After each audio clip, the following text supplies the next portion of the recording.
Welcome to Trump versus India, the tariff war explained.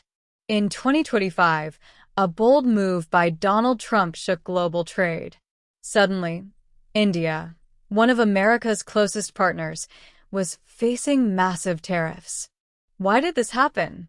Is it about business? Is it about politics? Or is it simply Trump being Trump? Let's break it down step by step, in the simplest way possible. Before we dive in, let's clear one thing. What is a tariff? Imagine you bring mangoes from India to sell in America for $100 a box. But at the U.S. border, the government says, hold on, you need to pay a 20% tax first. Now your mangoes cost $120. That extra $20? That's the tariff. Countries use tariffs to protect their own businesses, make imports less attractive, and sometimes, just sometimes, as a weapon in global politics. Here's where the trouble begins. India charges very high tariffs on American products, like 60 to 100% on luxury cars, expensive wines, and many other goods. Meanwhile, the U.S. charges much lower tariffs on Indian exports, like shrimp, textiles, gems, and machinery.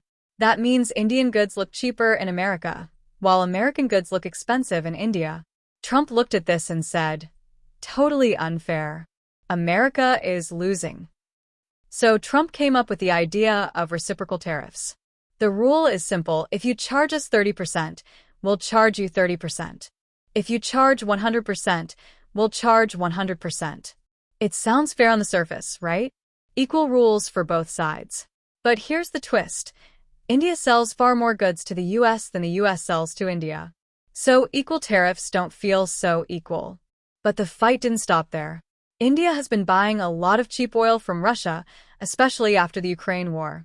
The U.S. doesn't like that because it weakens Western sanctions on Russia. So what did Trump do?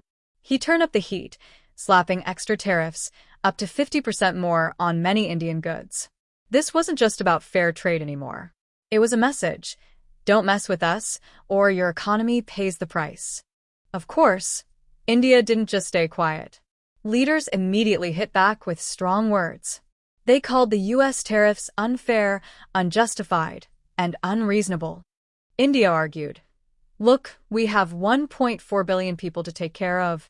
If cheap Russian oil helps us keep fuel prices down, we have the right to buy it. You can't punish us for protecting our own economy. Now, let's talk about the people really feeling the squeeze: businesses. Indian exporters of shrimp, jewelry, machinery, and especially textiles saw their costs in the U.S. market shoot up overnight. Imagine you run a small clothing factory in India.